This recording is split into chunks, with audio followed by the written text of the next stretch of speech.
We looked at our turmeric when we were growing it organically.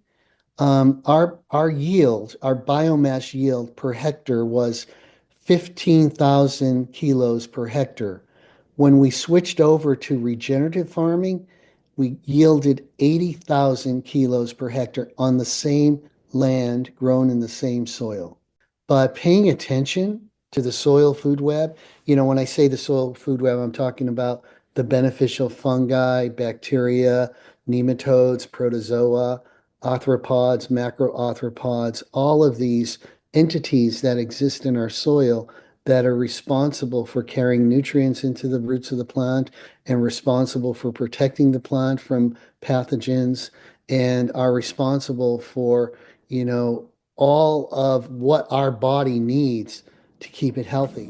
Welcome to the Health Fix podcast, where health junkies get their weekly fix of tips, tools, and techniques to have limitless energy, sharp minds, and fit physiques for life. Hey, health junkies. On this episode of the Health Fix podcast, I'm interviewing Ric Scalzo. He's the former owner of Gaia Herbs, and now he's moved on to Kokora and doing some really amazing stuff with powdered herbal formulas. Now, Ric and I get into this podcast talking about regenerative farming. That's what they're using to grow herbs. We're also talking about the essence of herbs and really getting as much as you possibly can from the herbal formula by not extracting out bits and pieces, really keeping the essence of the herbs. We also talk all about how the soil that herbs are grown in makes a huge difference for the health of the plant, but also for what you get out of it. He even gives a stat on growing his turmeric organically compared to regenerative farm style. And the yield is incredible. But not only that, the potency goes up. How cool is that? So Ric began his journey with herbal medicine back in 1980 by studying naturopathic herbal medicine. And in fact, I consider him a legend, even though he's very humble about that in the naturopathic medicine space, because Gaia Herbs is one of the greatest companies out there for herbal medicine. And so seeing what he's doing next, having sold Gaia, is pretty cool to talk about it on his all about how he's doing this on his 100-acre farm in Costa Rica. And so nevertheless, this podcast kind of lights me up in terms of my geekiness about herbs. But boy, if you are a gardener, if you're just a hobby grower potting stuff out on your patio, he's got some interesting insights in terms of how the soil really does make a difference. And we're hearing more and more about this as this gets more popular. But we don't tend to think about, we think about it for food, but we don't think about it for the herbs that we're taking and really the energy that goes into the herbs that you're taking does matter. All of this stuff matters. So let's introduce you to Ric Scalzo. Ric Scalzo, welcome to the Health Fix podcast. Thank you. It's a joy to be here with you. Well, it's been, I'm going to be honest, a dream because I've been a naturopath for 17 years, went to school for 7 before that at Bastyr. I took the long road and I have been familiar with Gaia Herbs for a very long time. So knowing that you were the founder, I was like, ooh, I am in the company of a legend. So thank you for coming on. Yeah, so many people use that word legend when talking about me on these podcasts. And it's so interesting. Years ago, I actually did receive the Herbal Legend Award from the from the at the Natural Products Expo. And I never thought of myself as a legend. It kind of makes me feel old, but here I am. Oh man. Well, a lot of us who've been in the game a long time have seen the changes in the supplement industry. And we've Yeah. seen just things go from true herbalism all the way into synthetic, I don't know what's going on, just extract land. And as a naturopath, I learned that herbs have energy, they have personalities. And so when I describe herbs and I make formulas for folks with tinctures, I get really excited. When I hand out supplements, I'm like, here you go. So all of us that learned the true herbal medicine in the early days of naturopathic medicine, I think we just started to really gravitate towards the companies that were using whole medicine versus extracts. And I know you talk about that a little bit now with your new venture, which of course I would love to hear more about here in a little bit, but tell us, you've been doing herbal medicine for a very long time. What called you to it back in the You 80s? know, what called me to it was, it was really a spiritual calling that if I really wanted to get in touch with my spiritual essence, I needed to work and do that through plants. So that's when I went off to herb school. And, I believe with regards to herbs at least, followed a similar tradition as you at Bastyr in naturopathic school that, we believe in the whole plant as as a representation of the wisdom of nature. And so when we ingest anything, when we ingest food, when fruits, vegetables, anything that comes from our soil, that is, we have to remember that's being constructed by the intelligent forces of nature. And we can't really break that apart except for our investigation in science. But when we try to evolve what comes out of the plant, how we produce the plant, it's really hard to start extracting different segments or fragments out of the plant and say, yes, this is plant medicine. It's true. And I'm wondering if some of this extracting and using these extracts and putting them into research has maybe taken away from traditional herbalism in terms of people's thought process on herbal medicine as a whole. Well, there's a delicate balance, I think. Everybody wants evidence-based, medicine, correct? So we speak of the value of science to validate what we are taking. However, in the scientific world, it's really difficult to measure even a single plant. Let's just take a rhodiola, for example. There's a lot of different components, phytochemical components that exist in rhodiola in its natural whole state. But the only way science can really justify its work is to break those components apart and measure one at a time. And then they say, well, this is what is active and this is what we should really extract out of the plant. I am not necessarily a firm believer. I believe if you're going to extract and concentrate plants, you should do it in a way that concentrates the total potential of nature simultaneously. So that means all of the different components are concentrated simultaneously rather than one, I like to use the word purify, isolate, and structurally elucidate a particular substance out of a plant. That is not necessarily honoring the wisdom of nature. Yeah. Yeah.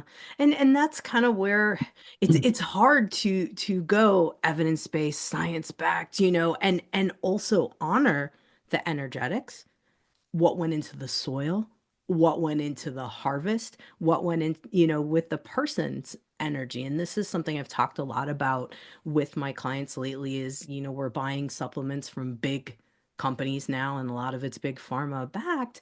But when we're looking at herbs and we're looking at formulating herbal formulas, we've got a lot of independent growers and producers, much like yourself, and I think there is something to that. What have you learned in all of your work about the energetics behind herbs and how they grow and who, is harvesting and manufacturing them? I've been doing it a long time, I guess over 30, 35 years. And it's only 2 to 3 years now that I've come to um, realize that all of this is being orchestrated by the microbiome of the soil. And this puts me in touch with everything you're talking about, the energetics, the life force, the vital force.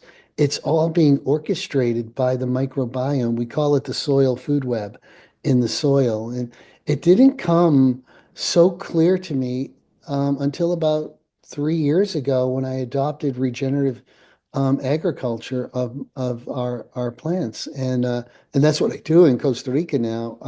I grow everything under a regenerative certified status.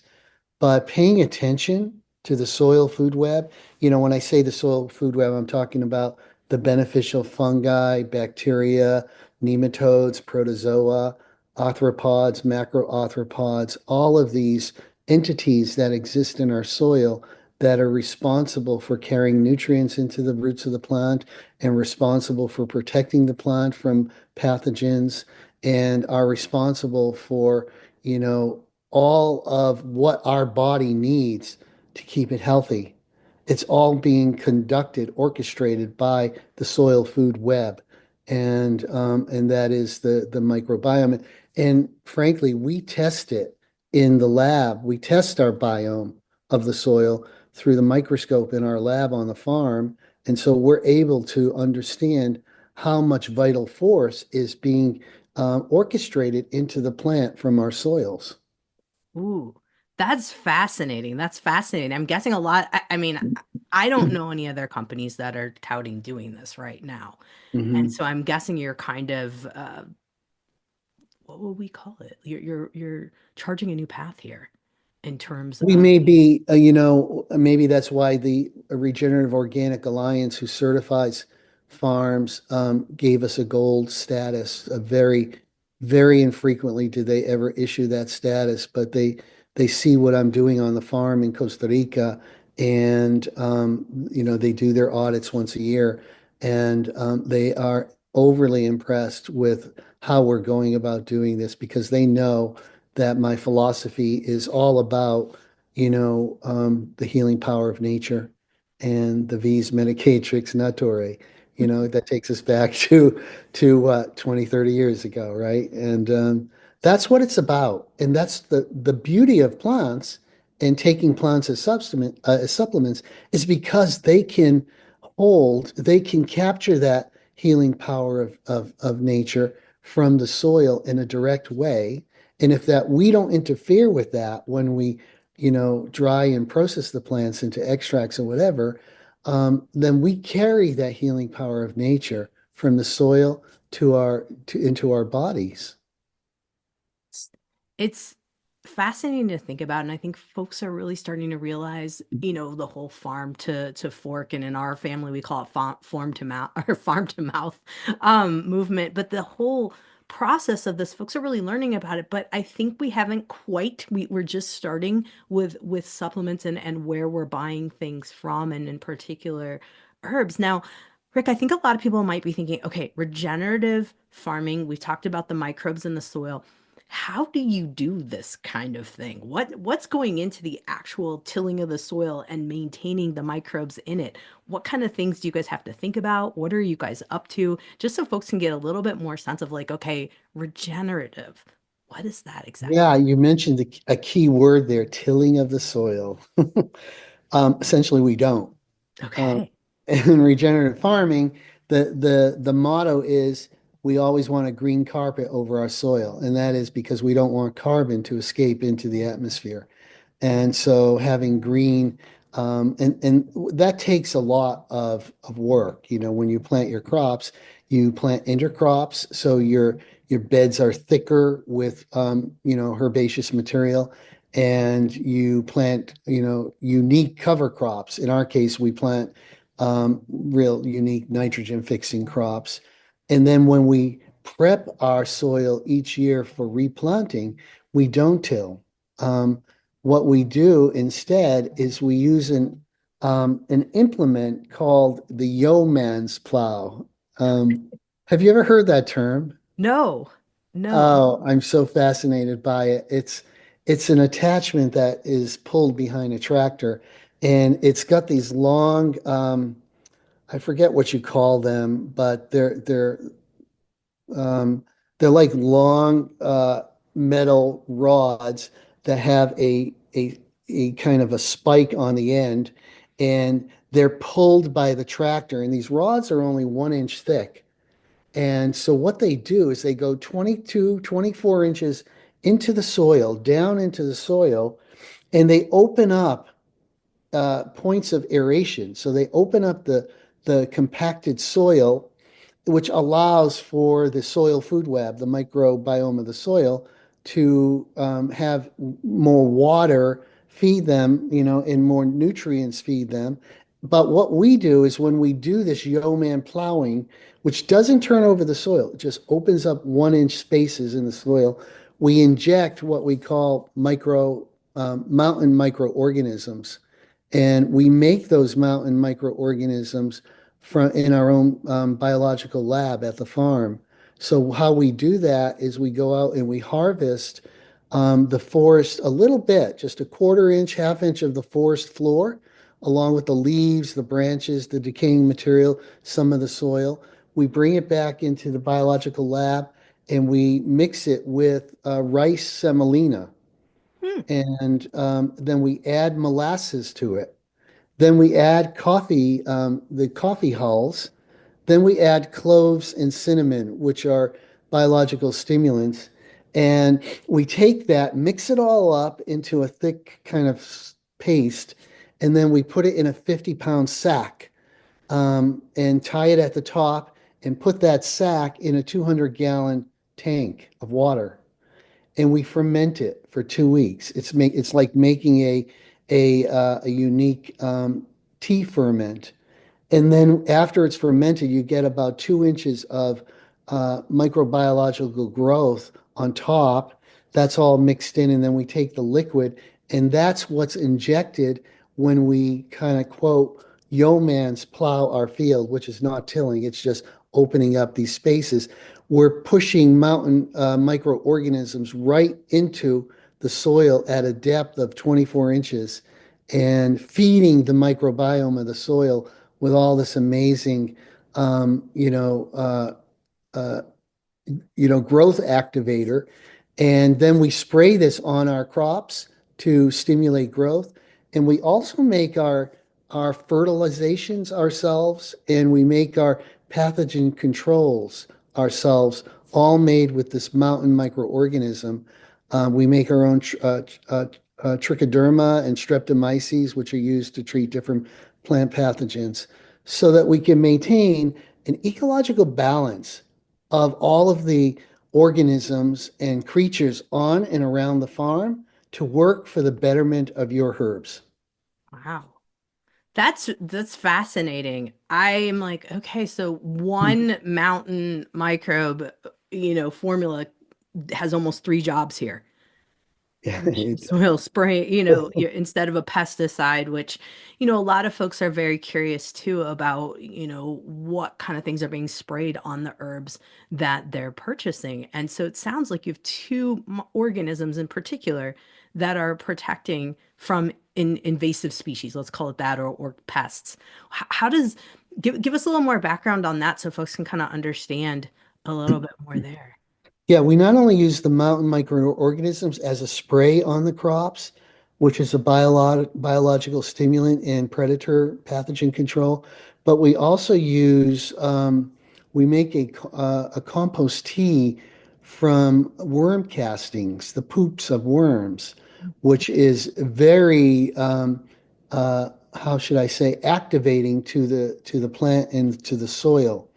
So our objective is not necessarily to um, spray something on a plant to kill the pathogen.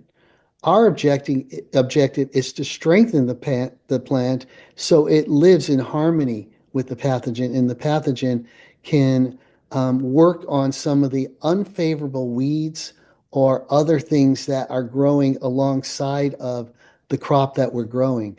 And that's what we've seen. We're changing the whole biological, environment of the plant so that the plant can thrive. That's neat. That's neat because as a gardener, I do not like weeding. So I don't know if anyone does really. Um, so Well, looking, remember, this is the important thing to note.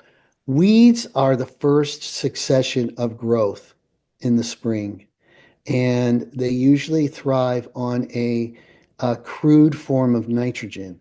If you don't have the right form of nitrogen, and the correct form is ammonium nitrate, If you don't have the correct form of nitrogen in your soil, it will feed weed growth because it wants to populate in our soils earlier than other crops that we want to grow.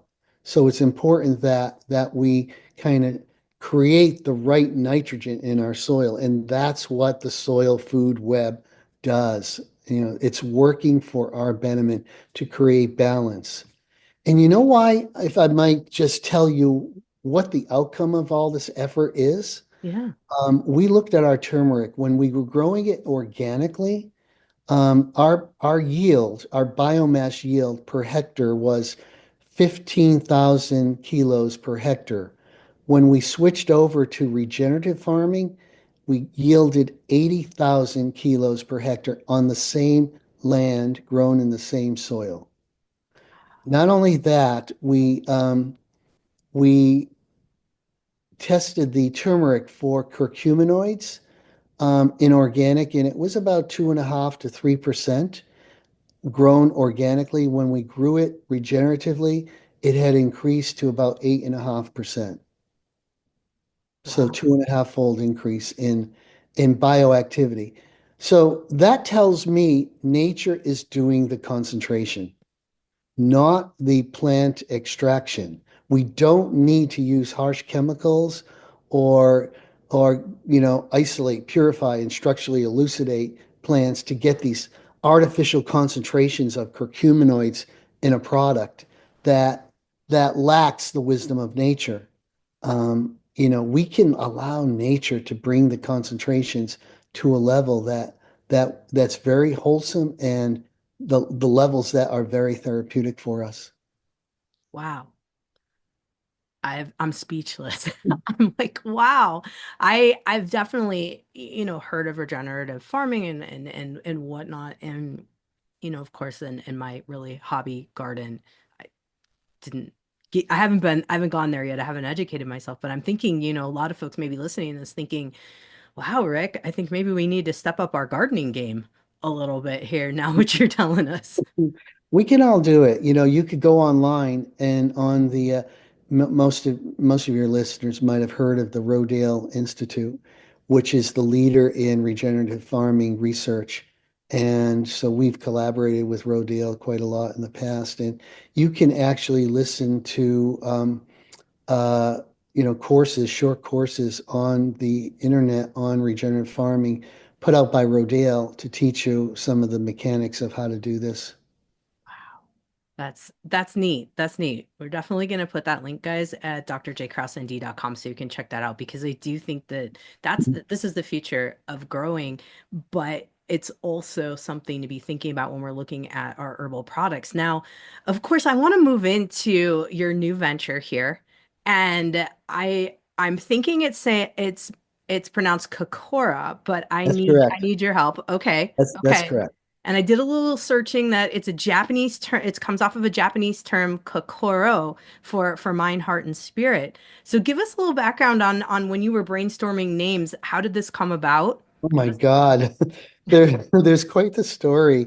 I did a little research on sound. And it seems like you're very into the energetics of sound and healing this way.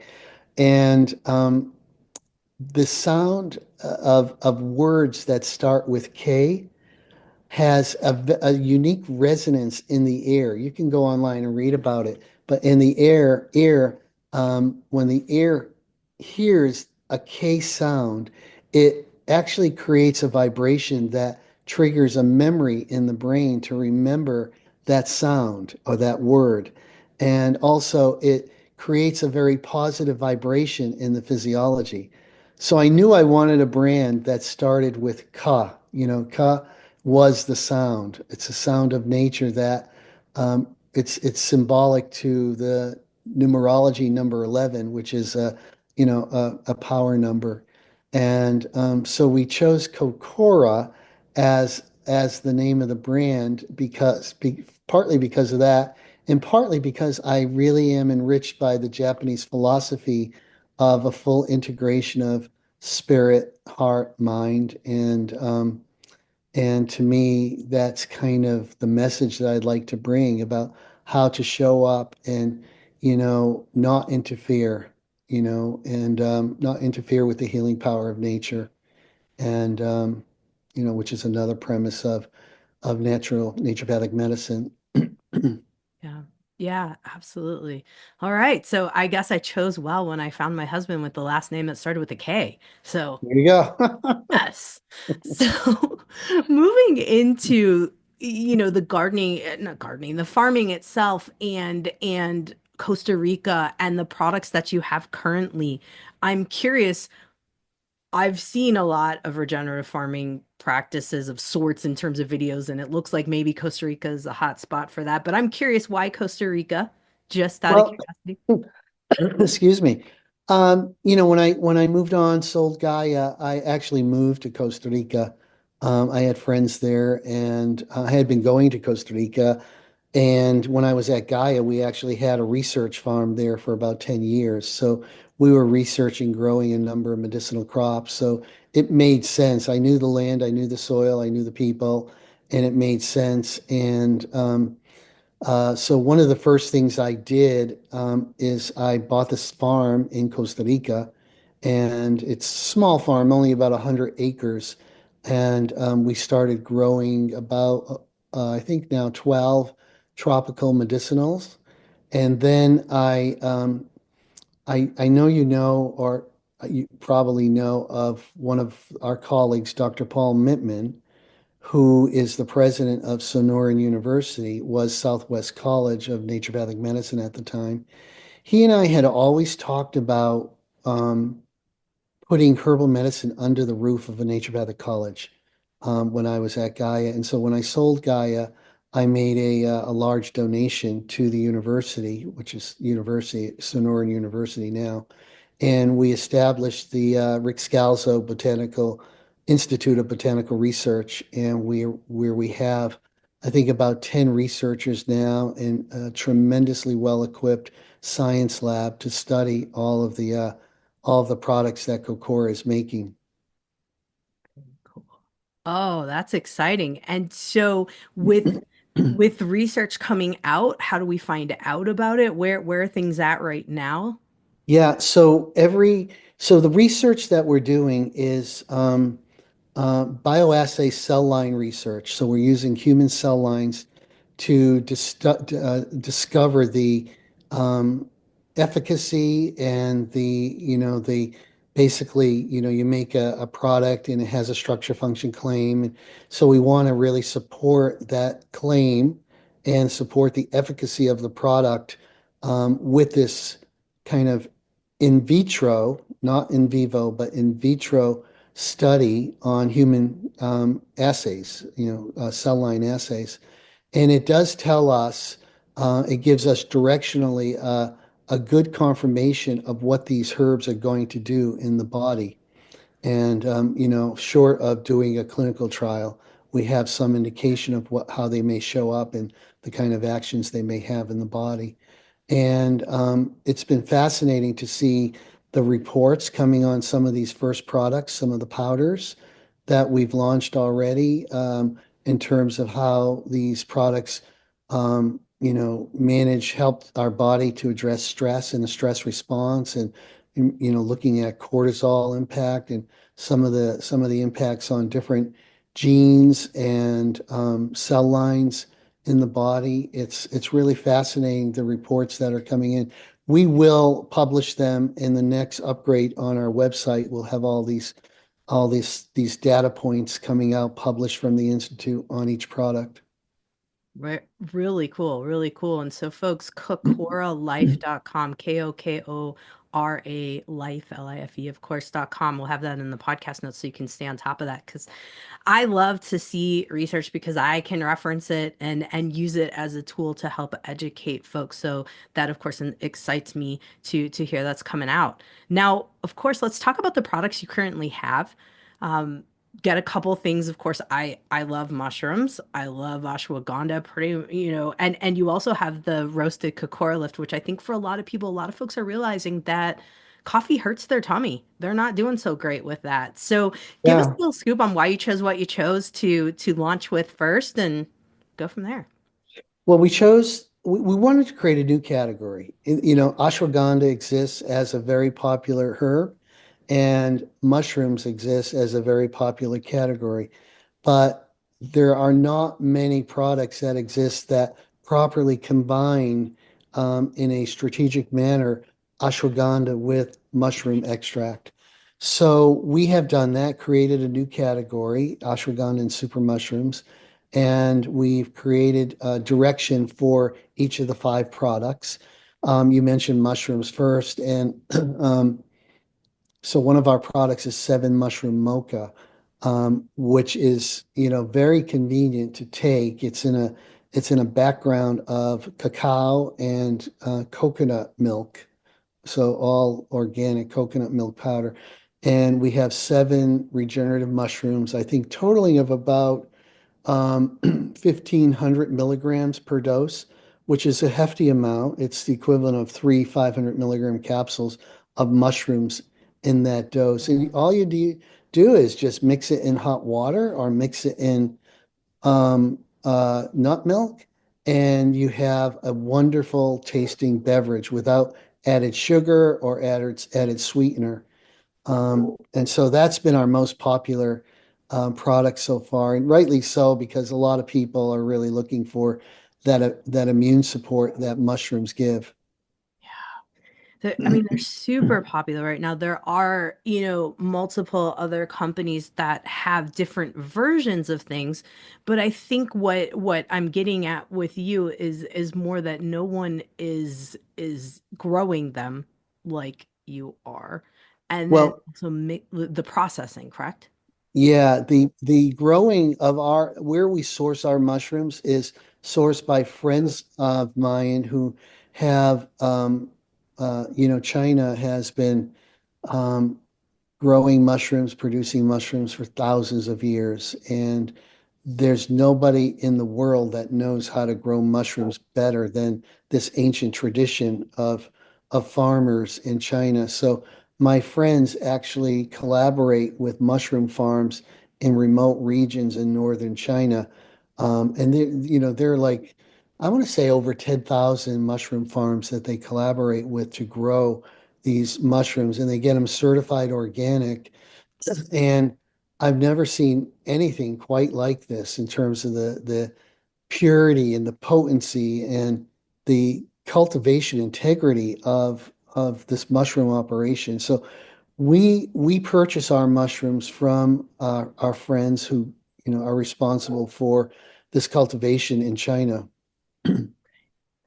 Interestingly enough, a lot of folks, right now are kind of like, "Oh gosh, China's so polluted. I don't want anything from there." And it's one of my struggles I have as a acupuncturist and Chinese, herbalist background trying to support Chinese herbs too. Can you speak a little bit to it? Because you had said their growing practices, you guys have checked that out. You know it's really up to par. They're organic. Are you guys third party testing to help, folks be sure that you've got. Yeah, we all of the above. My partners who grow from Namex, the Namex is the name of the company. They grow their mushrooms over there. They do tremendous amount of third-party testing for beta glucan levels in the mushrooms, which are the active polysaccharides.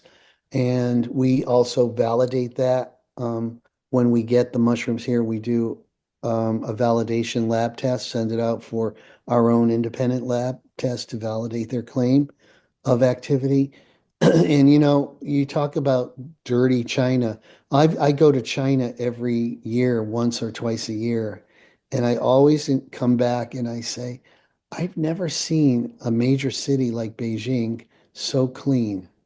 Hmm. And you do not see trash on the road. You do not see anything on the sidewalks or on the curbs or any kind of trash.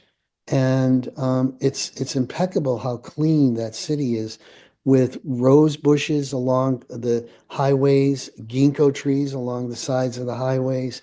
So much plant life. You have a half a dozen or 8 or 10 parks in Beijing that are there to, and they're well kept and clean. There's no trash in the parks. I've never seen a big city like Beijing. And then when you get out to the countryside, which I have a lot, up where in the mountainous region where the Great Wall is. It's the same. It's just a very well kept, um, uh, you know, at least where, I'm a tourist, so I've gone to these places. Now, I have been on many farms in China as well, and it's daunting how they get things done. I will share a story because even I was amazed. I wanted to go to an organic apple farm, and my doctor friend was taking me in the countryside, and we saw these apple farms, and I said, Dr. Liu, how can these apples all be organic? They're all the same size, all the same shape, all the same color. How are they doing this organically? And he said, Rick, it's all organic. And I said, can you show me? And so we went down to the farm from the roadside, and this is what we saw. We saw that the trees had all of them were at the base of the trunk of the tree where the ground was covered with wood ash, which is a natural deterrent to predator insects. And then when the apples start to emerge in the spring, and now this is kind of daunting to think about, but every apple is covered with a little individual bag. And there could be hundreds of apples on a tree. So every apple is grown within a bag so that it does not have any detrimental effect from the pathogens. So the apple grows that way. And then, excuse me a moment. And then when it's time for the apples to ripen, they remove the bags. They put a reflector tarp underneath the trees. They remove the bags, and the tarp reflects the sunlight, and all the apples mature and ripen simultaneously from the sun coming above and coming up from below. I've never seen anything like it because the amount of labor to cover and remove those bags, at the onset and at the ripening stage is really, amazing. And sure enough, these were all grown certified organically. And Wow. I'm this is thinking, what you don't hear when you think about China. no, no, we only hear the how polluted and things of that nature. But I mean, the sad reality, go to Seattle right now and drive down I-5 anywhere between Seattle and Portland, and there's trash along the side of the road, there's graffiti everywhere. I mean, it's not pretty. Yeah. So hearing, a completely different story from China is quite it's exciting for me. I want to go visit. I've never been there, so I can't say anything to speak to it, but I have heard from a lot of folks that yeah, the cities are clean. It's different than we've been told. So this is good for us to Yeah, hear. and that wasn't a sole experience. I went to a schizandra berry farm, 200 acres of trellised schizandra berry bushes, impeccably maintained organically. Um, I've never seen anything like it. I guess the reason why they can do this is because their labor force is so cheap and so inexpensive for the workers. Whether or not that's a good thing or viewed as a good thing or a bad thing, everybody in China has to work. And, they're working on these farms and they may not be getting paid an awful lot, but they have a job and they're working, being productive. These Shizandra berries were just amazing. So it's just, I wish more people would learn about some of these ancient practices that are used because for one, am learning it. Every time I go to China, I learn more. I'm fascinated. I'm fascinated. I feel like I need a field trip now. Uh, have to have to sign it myself up for it because yeah, just thinking about we have two apple trees here. Thinking about putting bags around every single apple that's daunting. But maybe we could figure it out over the course of couple days. Um, but just something to think about, and oh my gosh, how much goes into to just growing in general. So at your farm in Costa Rica, you're growing turmeric, the curcumin, why am I saying Yeah. curcumin? Turmeric. Yeah, we're growing turmeric, we're growing ginger, we're growing lots and lots of ashwagandha. We're growing holy basil, another favorite herb.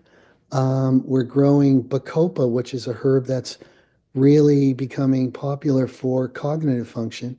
And we grow that in our greenhouses.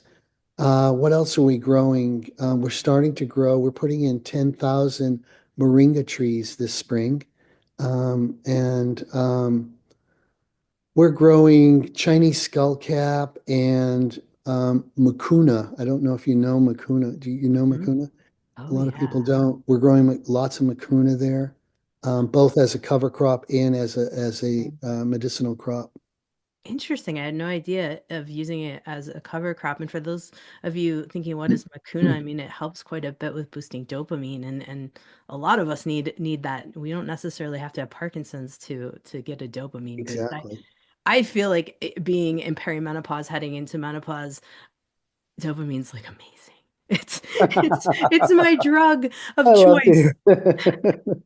So I'm hearing Makuna and going, "Ooh, really? Tell us more. Tell us more. How let's educate folks a little bit on cover crop and how that works and in the whole synergy of growing." Yeah, so we have two primary covers. One is Mucuna, which we use in the rotational sequence, and the other one is common name is sun hemp, and the Latin binomial is Crotalaria. And it grows, unlike Mucuna, which grows as a long spreading vine. Crotalaria grows up and might grow to about 4 feet tall and then goes to flower. And I started to grow this as a companion with ginger. And so in the ginger beds, we grow a couple of rows right in the bed of sun hemp or crotalaria. And it gives a canopy of shade, which ginger likes. It creates a little bit of company. Ginger likes to have company in the soil. And so it creates some company for ginger. But at the same time, the roots have these little nodules, and those nodules in an early stage of growth release the correct form of nitrogen into the soil, which stimulates the ginger growth. And also, if you have Fusarium or Ralstonia in your soils, which is common in Costa Rica. Those are common bacterias. Um, the Fusarium or Ralstonia will get attracted to the roots of your cover crop or any weeds that are growing in your bed and not your primary crop like ginger. And so it's a nice way to protect the roots from pathogen, damage. So we use sun hemp in a number of crops, and then we use the Mucuna off season. Most of our farm off season is planted in Mucuna, for the nitrogen and for the amount of biomass that it creates that decomposes and drops right into the soil. So all year round, our farm is green, I mean, it should be green anyway, but we don't let the soils go barren so that, because when they're left barren, the sun can damage the biome of the soil and destroy it within days. Wow. And I'm guessing your growing seasons are dependent because Costa Rica being a warmer climate are dependent on rainy season compared to dry season. Yeah, beautiful insight. And no, it's true. We actually grow in dry season. It's summertime there, and we grow. It's dry season, so we're growing our crops. They got planted in the field in late December, early January, and they're out in the field now, and they'll grow until about July, August, and then we'll take the harvest in, and then we'll plant the cover crop. Mucuna likes the rainy season, so that's when rainy season starts in full gear in September, October, November.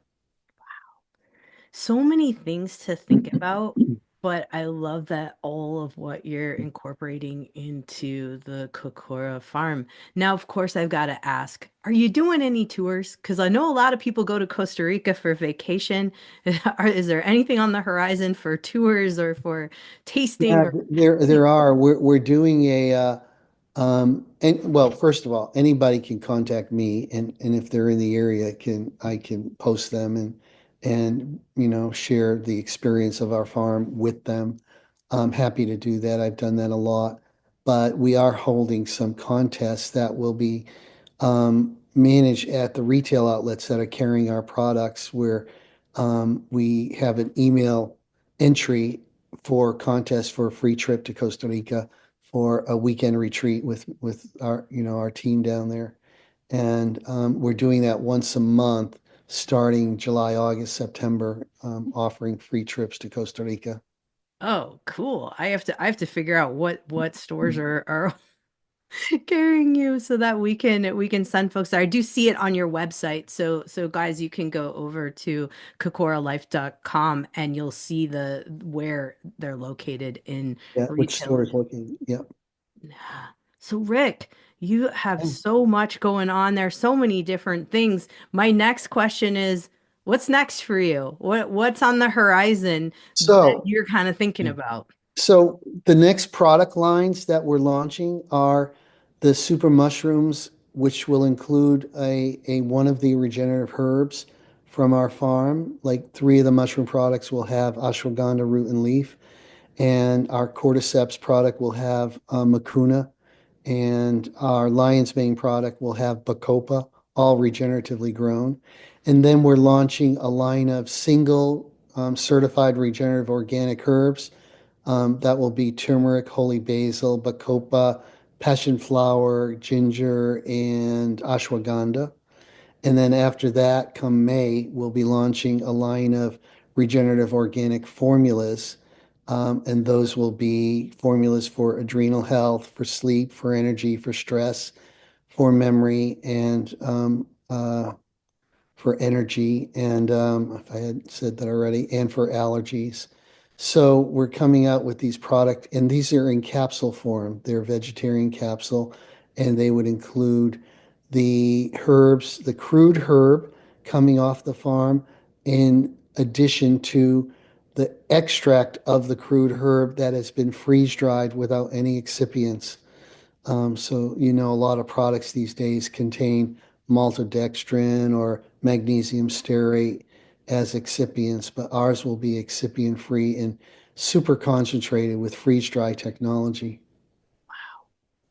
Another amazing thing to hear about because yes, the less junk we have in our products we're taking, the better and more potent too. Is Much more potent, much more potent. But the thing, and I just want to just connect back to what you said at the beginning about, extraction and losing the vitality. When we do it this way, we're concentrating all of the wisdom that's in the plant represented in the phytochemistries. All of it's being concentrated in the same proportion to each other at the same time. So we're not interfering with nature's intelligence. And that's the difference. That's the big difference of what Kokora is doing. We're doing it in harmony with nature, and we're really creating whole plant potency. it makes perfect sense. It makes perfect sense. And I think I have one last question here that folks might be thinking and wanting to ask you about because you've got the powdered herbs and a lot of people will think, well, if I put something into a capsule versus a powder, is there a difference in terms of energetics for the body, in terms of absorption, in terms of potency for one person to the other? In your experience, have you seen why someone would want to choose a powder versus a capsule version of something? Well, the powders are a nice way to, a lot of people don't like to take capsules, and the powders are a nice way to take a therapeutic um, dose in a very palatable form as a mixture, to hot water or to nut milk or in a smoothie. Or I've made one of our products in the powders is Adapt and Thrive. I made these most amazing Adapt and Thrive bars, stress-free bars, which you could eat all day long. They taste so good. So you can make, add them to certain recipes like that. And, I like to remind people that taking one dose of the powder, which is 4 grams, um, is the equivalent of taking 8 500 milligram capsules. So that, as you know, that's quite a potent, dose. And, the beautiful thing about the capsules is how pure and how concentrated they are in a full spectrum whole plant manner. And making the claim of, no excipients, no maltodextrin, no magnesium stearate, nothing like that added to the capsule means what's in the capsule is pure herb. It's a combination of extract and the crude herb powdered down along with it. It's good stuff. I personally love powders. I've geeked out on making spice mixes with them and recipes with them and just kind of going that route because I think it makes it fun compared to the capsule situation. I don't know, it's creative, but like you said, you can get a lot more in a powder and not have to take so many capsules. So Exactly. it's that juggle. Gosh, Rick, so much good stuff. I've learned so much today. I'm excited to see what you guys have in store going forward. And I'm like, man, if I can get my butt down to Costa Rica, I definitely want to check out what you guys are up to. Yeah, come visit me. I would love to. I would love to. Well, folks, we definitely want you to check out kokoralife.com, KOKORALIFE.com. Now, Rick, is there anywhere else that folks can find you? They can check out what you guys are up to. Do you have Instagram or Facebook or TikTok or any of those things where you're Yep, giving updates? we're Kokora Life on Instagram and Facebook and LinkedIn.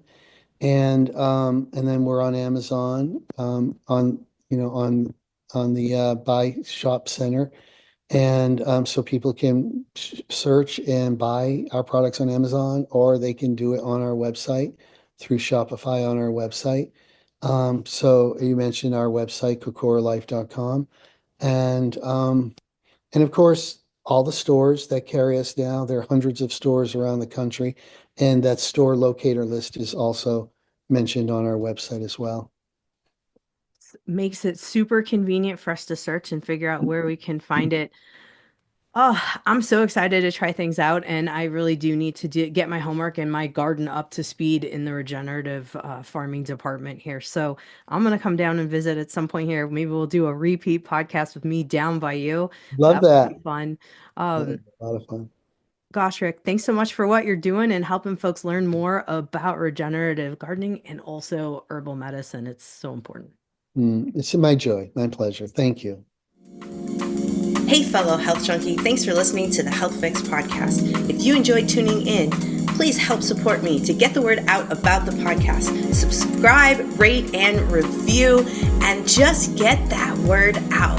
Thanks again for listening.